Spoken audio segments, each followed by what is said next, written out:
नमो रियंताणं नमो सिद्धाणं नमो आयर्याणं नमो वज्रायणं नमो वे सव्यसाहनं येषु पञ्चनमुक्कारं सर्वपावपणासनो मङ्गलानं च सभ्यसिं परमं हवै मङ्गलं कमठे धरणेन्द्रे च सूचितं कर्म कुर्वती प्रभुस्तुल्यमनोवृत्ति पार्श्वनाथ श्रेष्ठः कुन्दिं दुगुखेरतुषारवन्ना सरोजहत्था कमले निसन्ना वायसि विपुत्थय वर्गहत्था सुहाय सामसया प्रसिद्धा अंगूठे अमृत वसेला प्रीतणा भंडार श्री गुरु गौतम समर्पि वांछित फलदातार वांछित फलदातार वांछित फलदातार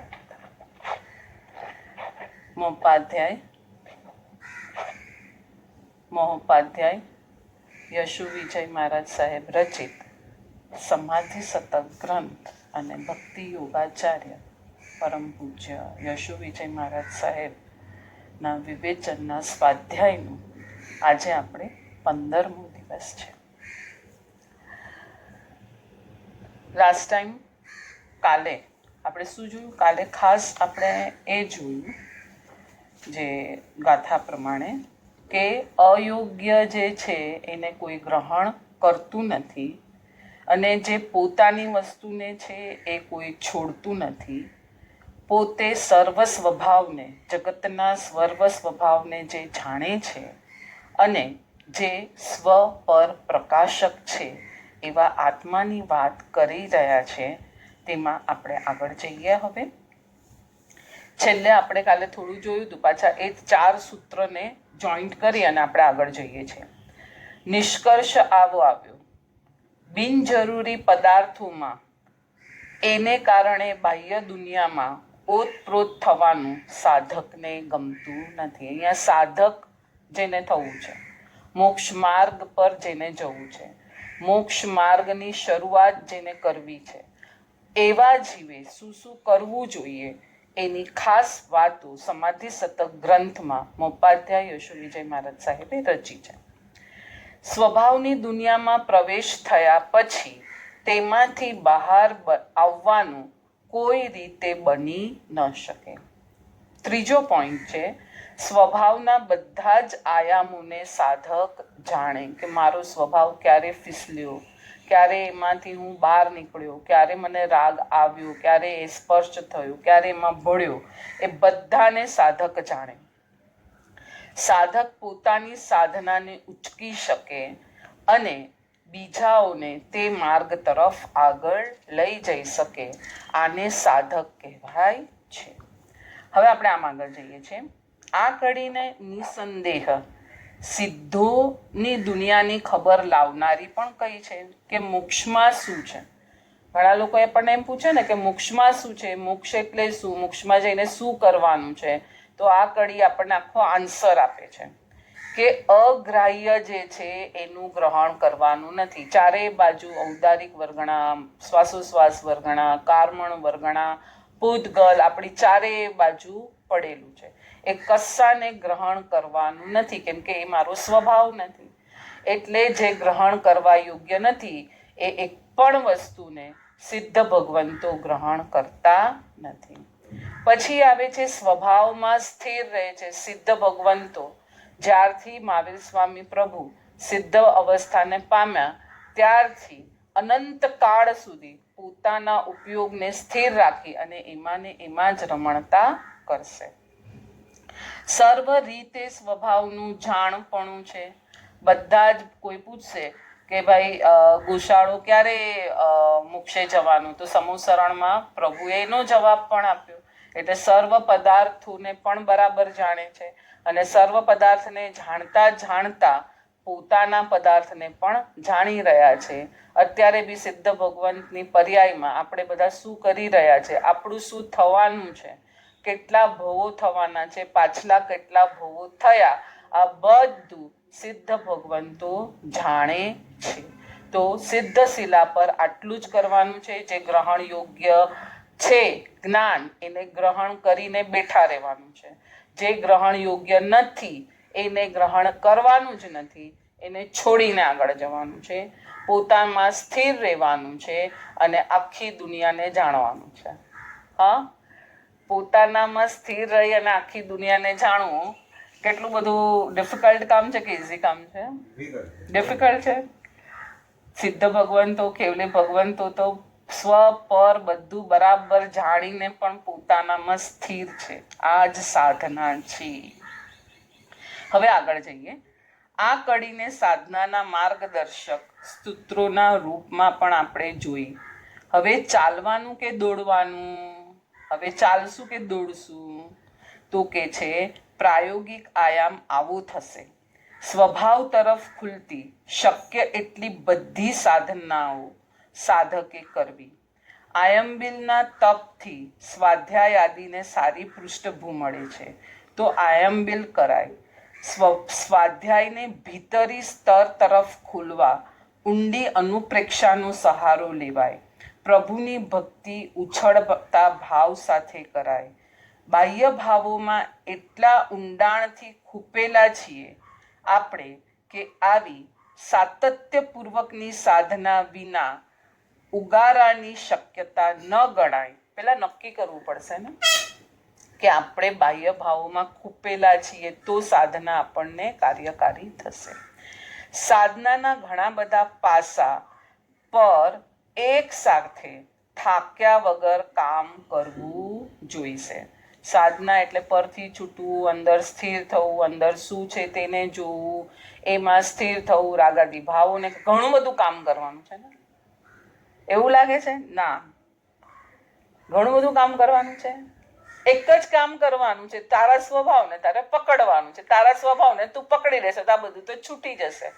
આપણે આપણા ઘર તરફ ચાલતા આવીએ, દેરાસરથી આપણા ઘર તરફ ચાલતા આવીએ તો એક એક બિલ્ડિંગ છૂટતા જાય છે કે તમે છોડી રહ્યા છો? બસ. તો આજે કરવાનું છે, હું કરું તો થશે, આમ થશે, તેમ થશે, આ પણ એક જાતનું અજ્ઞાન જ છે. તારા સ્વભાવમાં તું સ્થિર થતો જા, તેની તરફ તું ચાલતો જા, એને માણતો જા, બધું છૂટતું જશે. એક પછી એક સ્ટેપ બાય સ્ટેપ છૂટશે. પણ પહેલા જાણવું પડશે કે આ બધું પર છે. પેલા બધા ભેદથી બધું ઓળખવું પડશે. આપણે એની પહેલા બી આ એક્ઝામ્પલ કર્યું હતું. પેંડો બનાવવો છે તો દૂધ, માવો, ખાંડ, ગેસ બધું ભેદથી પહેલા સમજવું પડશે કે આ બી જોઈશે. ઓકે, આ બી નવું નવું કોઈ બનાવતું હોય, એલચી બી જોઈશે, કેસર બી જોઈશે, દૂધ પણ જોઈશે, માવો પણ જોઈશે, ખાંડ પણ જોઈશે, બધું જોઈશે. હા, બધું જોઈશે. હવે પેંડો બની ગયો તો હવે કે અગ્નિ બતાવો, ખાંડ બતાવો, એલચી બતાવો. ત્યાં કશું નથી. એમ સ્ટેપ બાય સ્ટેપ જ્યારે બધું છૂટતું જાય છે ત્યારે ફક્ત એક જ આત્મતત્વ રહી જાય છે. 19મી ગાથા પર જઈએ આપણે. રૂપે કે ભ્રમ सीप में ज्यों जड़ करे प्रयास देहातम भ्रम ते भयो त्यों तुज कूट अभ्यास. અજ્ઞાનીને જે રીતે છીપમાં ચાંદી હોય એવો ભ્રમ થાય છે. આપણે જૂ બીચ પર જઈએ છોકરાઓને નાના હતા ત્યારે લઈને, તો પેલા નાના નાના છીપલાઓ હોય ને તેમાં સિલ્વરી જે ઝાંય હોય તો કોઈને એમ લાગે છે કે આ ચાંદી છે, સિલ્વર છે. તો કે અજ્ઞાનીને જે રીતે છીપમાં ચાંદીનો ભ્રમ થવાથી તેને લેવા માટે પ્રયાસ કરે છે કે ચલો ભેગા કરીએ ને એમાંથી કાઢીએ તો આપણને કંઈક લાભ થશે. તેવી રીતે દેહમાં આત્માનો ભ્રમ થવાથી પણ અસાર પ્રયત્નોની હારમાળા ચાલે છે. જેવી રીતના આત્મા અને દેહ અથવા તો દેહમાં જ આત્માનો ભ્રમ કરીને જે જે જીવો ચાલે છે ત્યારે જ આ બધી ભરમાળ ચાલે છે. એટલે લાલન પાલન કોનું થશે? શરીરનું, દેહનું. હવે દેહના લાલન પાલન માટે જે જે વસ્તુઓ જોઈશે એનું પણ લાલન પાલન થઈ જશે. પેલામાં આવે છે ને અધ્યાત્મ ઉપનિષદમાં કે કસામાં આવે છે કે બાવાજીએ એક બિલાડી પાડી તો એની પાછળ આખી પરંપરા ચાલુ થઈ. દૂધ પીવડાવવા માટે ગાય લીધી, ગાયને ઘાસ ખવડાવ્યું, ઘાસ ખવડાવે છે તો ગાય છાણ કરે છે તો એને સાફ કરવું પડ્યું, એની વ્યવસ્થા કરવી પડી. તો એકની પાછળ આખી ઝંઝાળ ઊભી છે. બસ એવી રીતના દેહની જ્યાં સુધી દેહમાં મમત્વ છે તો દેહ માટેની જેટલી ઝંઝાળ છે એ બધી આપણી ચાલુ છે. 19મા સૂત્રનું વિવેચન વાંચીએ.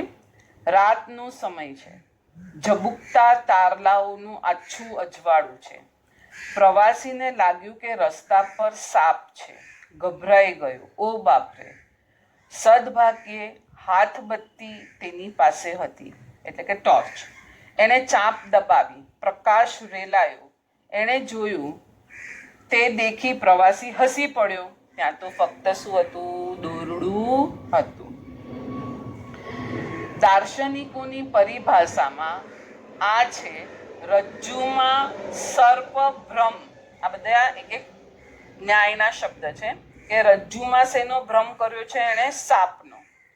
આ વાતને થોડીક વિસ્તારીએ તો પૂરો સંસાર શું છે સિવાય ભ્રમ સિવાય બીજું કાંઈ છે આમાં? આખો સંસાર ભ્રામિક છે, માન્યતાવાળો છે. લાઈટ કરશો તો આજે જેની સાથે સંબંધ સારો છે કાલે ઘટમાળ છે, પેલું છે ને પંક્તિ, જે પોષતું તે મારતું, એ કુદરતનો ક્રમ છે. તો એમાં કઈ નવાઈ લાગવા જેવું કઈ છે નહીં. તારો ખાલી પ્રકાશ જ તું નાખ કે તું તારામાં રે. આ તો બધું પલટાયા જ રાખવાનું છે, કે સ્વભાવ જ જગતનો પલટો મારવાનું છે. એટલે પૂરો સંસાર શું છે સિવાય કે ભ્રમ. મારું આની સાથે બહુ સારું બને.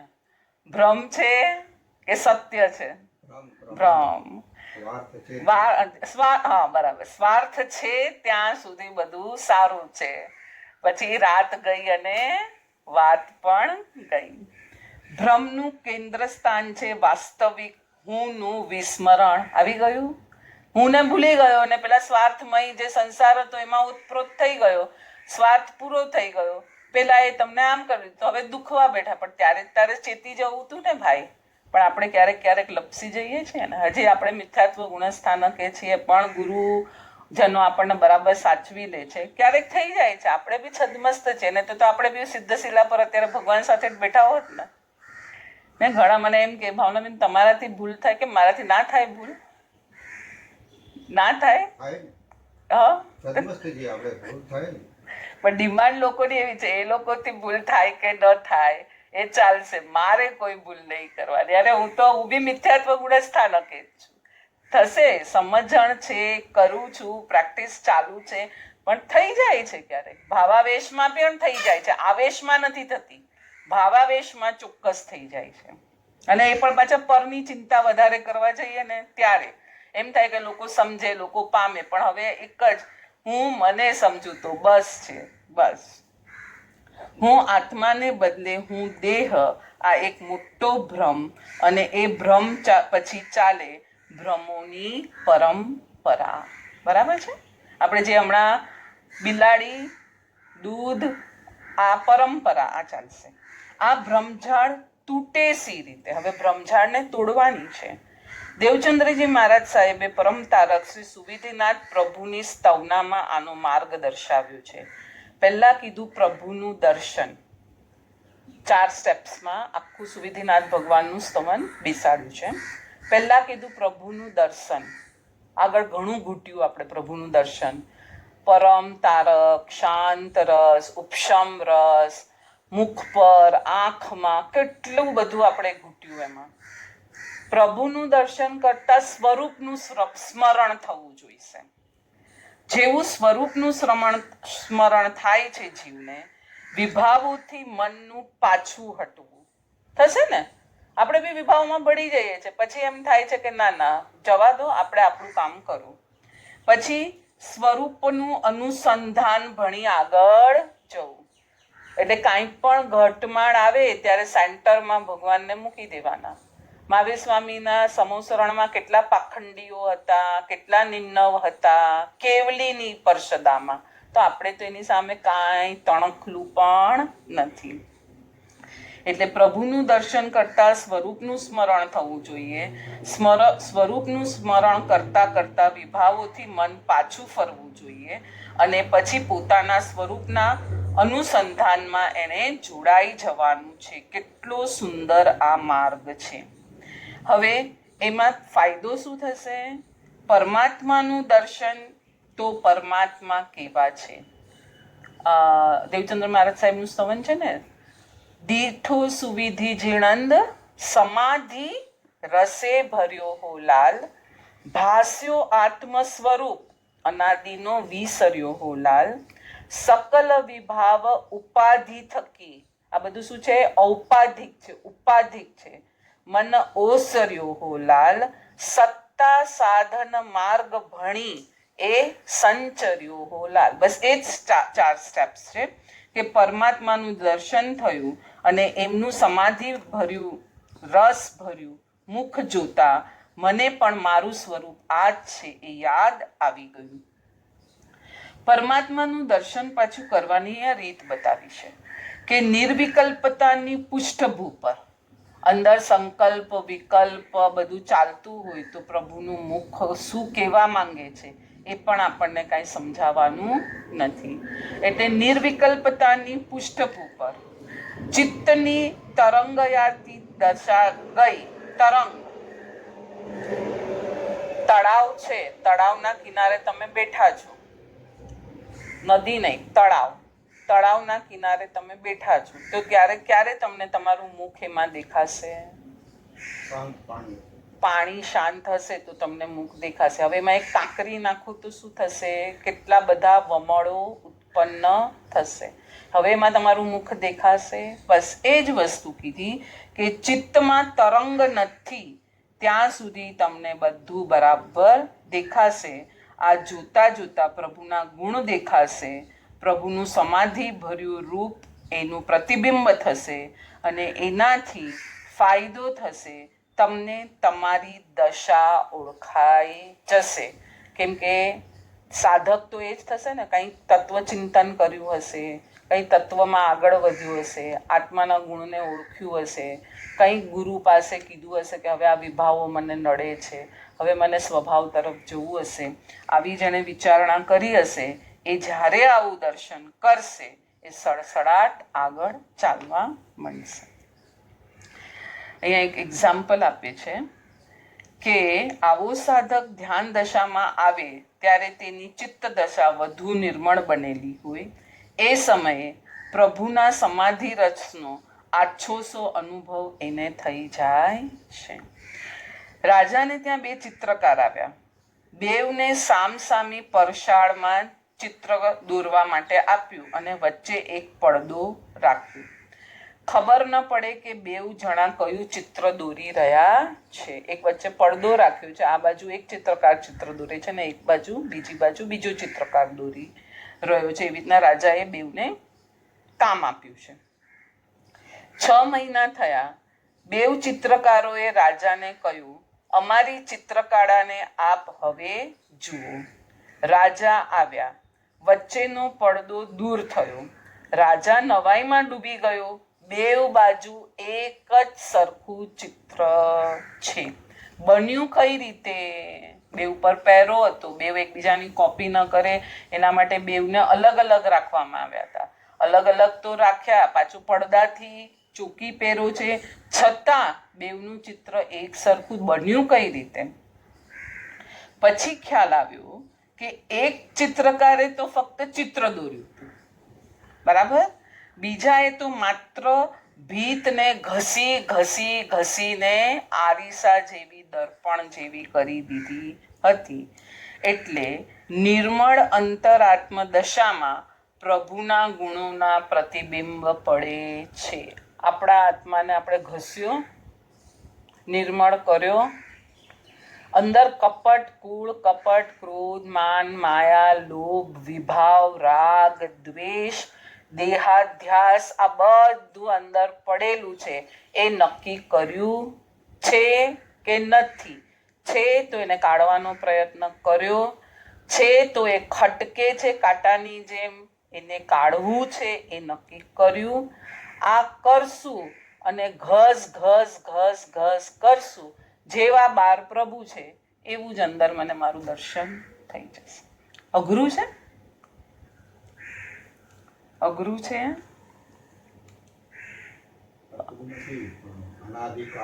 સંસ્કાર બહુ ગાઢ છે. સંસ્કાર ગાઢ છે. તો પ્રભુને બસ ભક્તિમાં આને જ જોડવાનું છે. ભક્તિ માર્ગ એટલે જ તો આપ્યો છે આપણને કે ભક્તિ કઈ રીતે કરશું.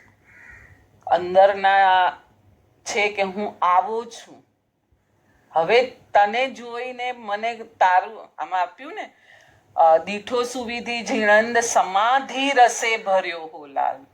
પછી ભાસ્યો આત્મસ્વ, હજી ભાસ્યો છે, પકડાયો નથી. જો પ્રભુ બી સજીવ હતા, પ્રભુ પણ આત્મગુણ વાળા હતા, આત્મા હતા, દેહધારી હતા, અને આવો જો સમાધિ રસ પ્રભુના મુખ પર છલકે છે તો મારી અંદર પણ આ જ છે, બીજું કઈ છે નહીં. પછી એને ખબર પડી કે આ હવે આ ઉપાધિ મારે કરવા જેવી નથી, તો એમાંથી હવે મન ઓસરે છે. બસ આ જ કરવાનું છે. પાછી 3 વાર સાધકોએ સી વિચારવી એની વાત પાછી અહીંયા લીધી છે. સાધક સાધનાના અગ્રિમ પડાવે કેમ જઈ શકાય તેની વિચારણા કરે, એ સિવાયની વિચારણા સાધક પાસે હોય નહીં. કદાચ બીજા વિચારો છૂટા છવાયા આવી જાય તો એ વિચારો રાગ દ્વેષ અહંકારને પુષ્ટ કરનારા ન હોય તેનું ધ્યાન રાખે. બરાબર છે, વિચાર આવશે. હજી સુધી એવું નથી કે વિચાર નહીં આવે.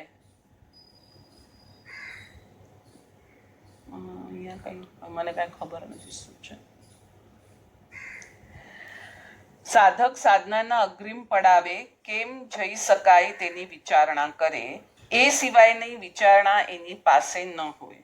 કદાચ વિચારો આવી જાય, રાગ દ્વેષ અહંકારને પુષ્ટ કરનારા ન હોય તો તેનું ધ્યાન રાખે. કદાચ દુર્વિચાર રાગાદી ભળેલ વિચાર આવે તો 5-10 સેકન્ડ માટે આવી જાય અને પછી પોતાની જાગૃતિ એને દુર્વિચારના ભવરમાંથી બહાર કાઢી દે, જેથી દુર્વિચાર દુર્ભાવમાં પરિણમે નહીં. કેટલું છૂટું પાડીને સરસ આપ્યું. પહેલા કીધું દુર્વિચાર અને પછી કીધો દુર્ભાવ. દુર્વિચાર આવશે, હજી તો સાધક છે, કશાય ભાવ બધા પડ્યા છે, 4 કશાયની ચોકડી એની સાથે પડેલી છે. નિમિત્ત આવશે અને અનાદિનો સંસ્કાર છે, ભળી જશે. ભળાઈ ગયું, ઓકે. એને જોયું ને એ બહુ મોટી વાત છે.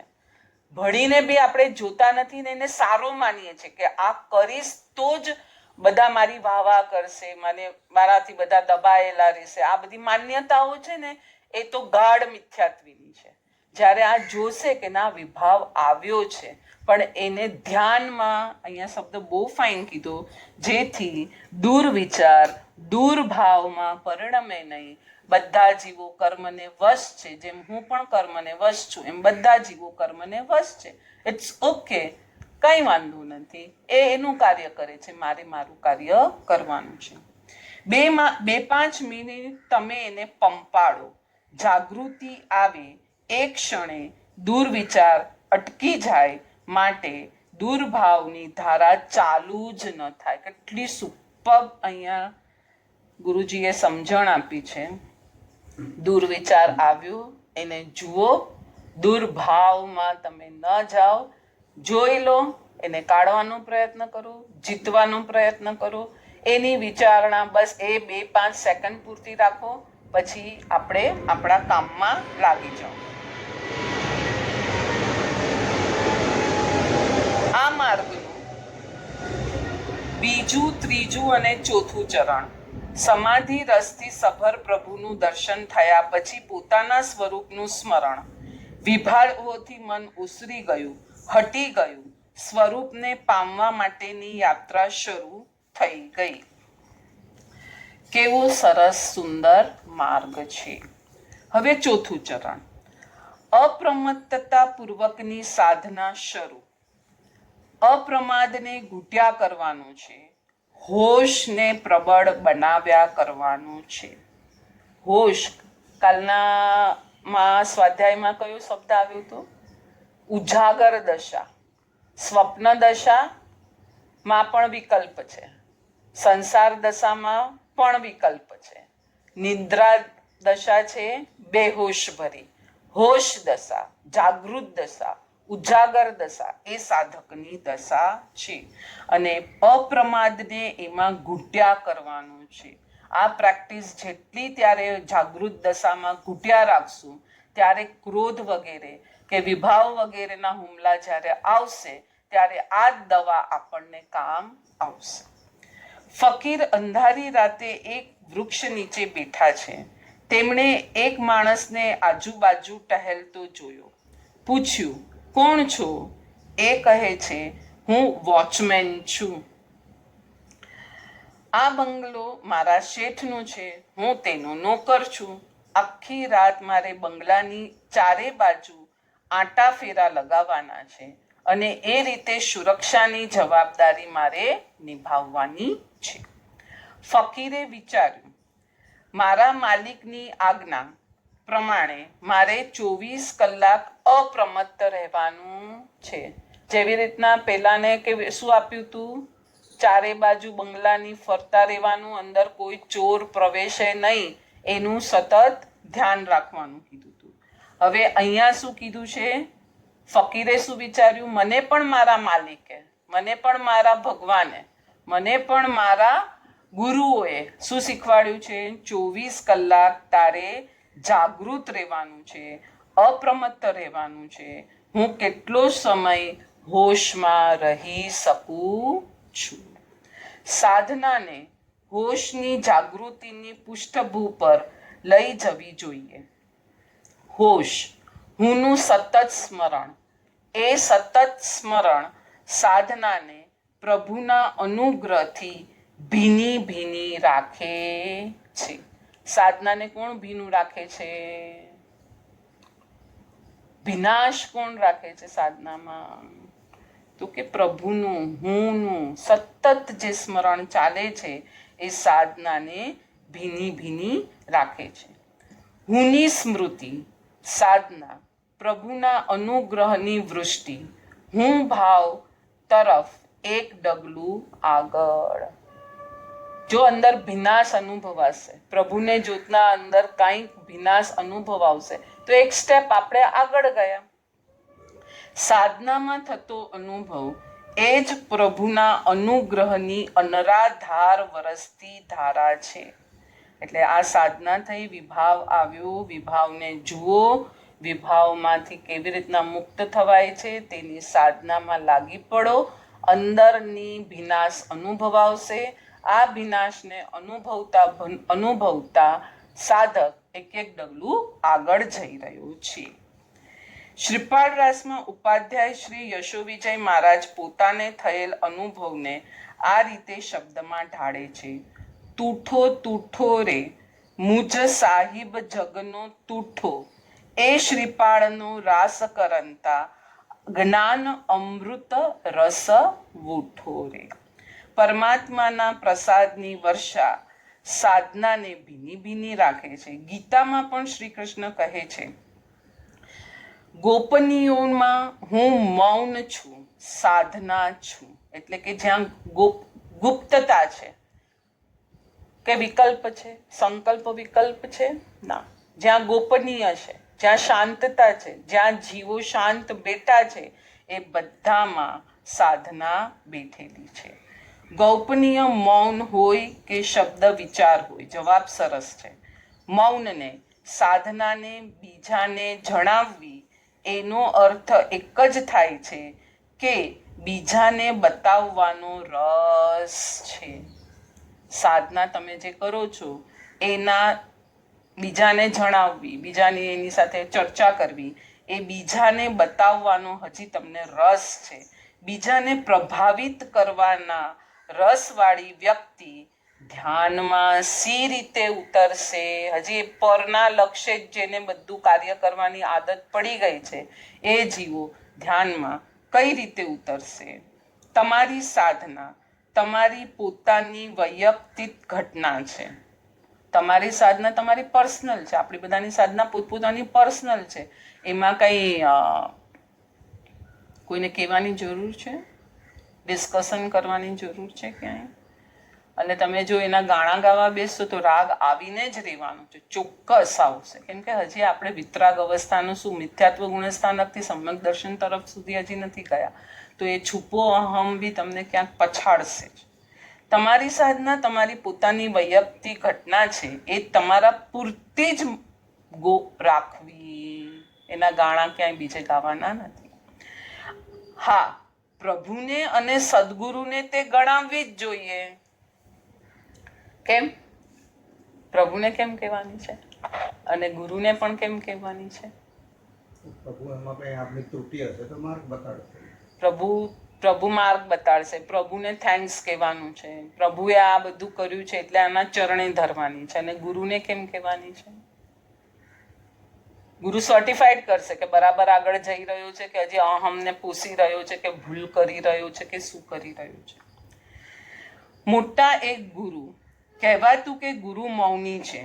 સમ્રાટ તેમના દર્શને આવ્યા. નક્કી કરેલું કે ગુરુ ખરેખર મૌની હોય તો તેમને મારા ગુરુ બનાવવા. ગુરુએ શું કરવું જોઈએ અને શું નહીં એ શિષ્ય નક્કી કરે. ત્યારે એક પ્રશ્ન ઊભો થાય કે આ બેમાં ખરેખર ગુરુ કોણ છે? ખ્યાલ આવ્યો? ગુરુના કર્તવ્ય અને અકર્તવ્યનું નિશ્ચિતકરણ જો શિષ્ય કરે તો એ ખરેખર ગુરુનો ગુરુ ન થયો. હા, વ્યાખ્યાનમાં હમણાં જ સાહેબજીએ કીધું હતું. તમને કોઈ કે તમારે આમ કરવું જોઈએ, એને જ ગુરુ બનાવી દો. છે કે નહીં? ગુરુ કેવા હોવા જોઈએ એનું વર્ણન શાસ્ત્રમાં આવે છે. પરંતુ શાસ્ત્રના એ પરિચ્છેદનું અર્થઘટન કોણ કરશે? ગુરુદેવ જ કરશે. કોયડો ગૂંચવે એવો છે. હવે અહીંયા જો કોયડો ગૂંચવાઈ ગયો, શિષ્ય નક્કી કરશે ગુરુનો ટાઈમ, તો પછી એ ગુરુ થઈ ગયો. અને કંઈક શાસ્ત્રમાં અટવાઈ ગયું છે તો એ બધા કોયડાઓ ગુરુ ઉકેલશે. તો હવે કોણે બધું આ કરવાનું છે? એનો જવાબ આપે છે, ઉકેલ સરળ છે. થોડોક અણસાર, થોડીક સુગંધ અને તમને લાગે કે ખરેખર તમે સદગુરુના ઉપનિષદમાં છો. થોડો તમને અણસાર આવી જ જશે. એની ભીનાશ તમને સ્પર્શ્યા વગર રહેશે જ નહીં. અને ત્યાં એવી સુગંધ હશે, આંતરિક સુગંધ હશે કે તમને લાગશે કે આ જ સદગુરુ છે. ગુરુનો રસ પોતાની જાતને પરમાત્મા સાથે સાંકળવાનો હોય છે અને પોતાની નજીક આવનારને પણ એ પરમાત્માની ધારામાં મૂકી દે. સદગુરુઓના કામ આ જ છે કે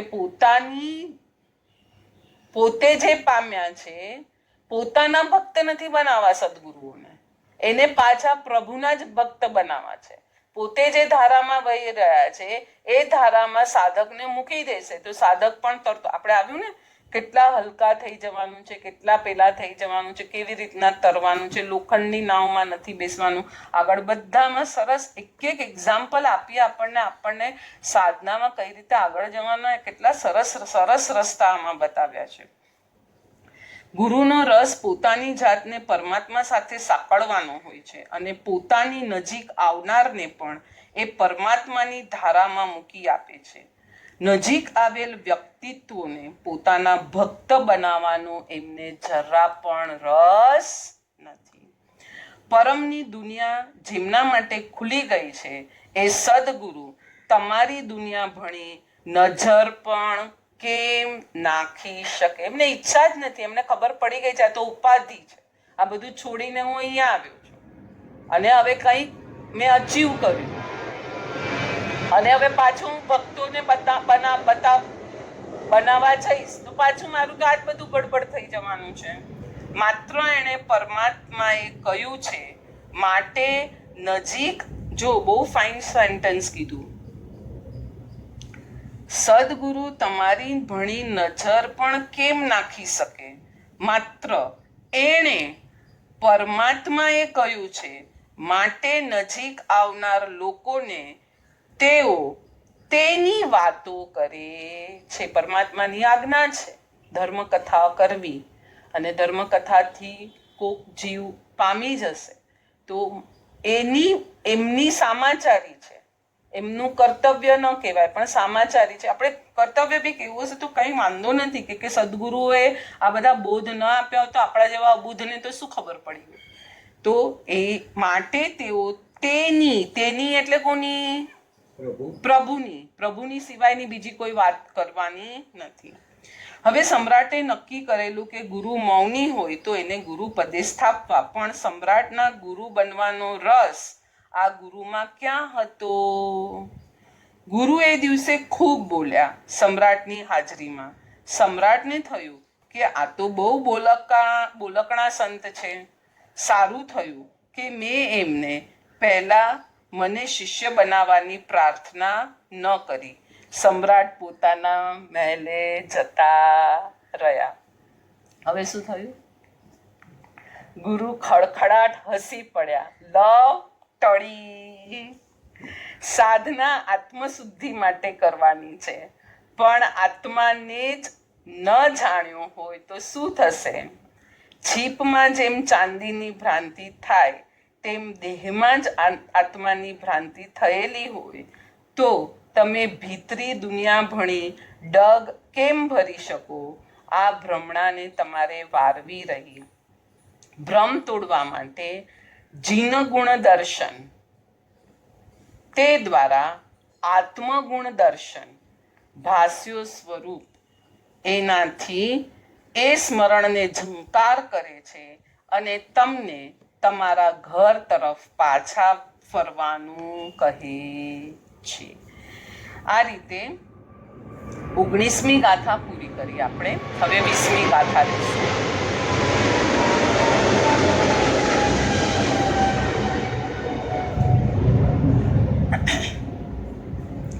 એને કનેક્ટેડ જ છે 20મી ગાથા. મીटे रजत भ्रम सीप में जन प्रवृत्ति जिम नाही, न रमे आत्म भ्रम मीटे त्यूं देहादिक माही. છીપમાં થતી ચાંદીની બુદ્ધિનો ભ્રમ મટી જવાથી માણસ છીપને લેવાનો પ્રયત્ન કરતો નથી. તેમ દેહાધિકમાં આત્માનો ભ્રમ દૂર થવાથી સાધક દેહાધિકમાં રમણ કરતો નથી, રાગ કરતો નથી. તો આ રીતે આપણે 19 ગાથાને પૂરી કરેલી છે.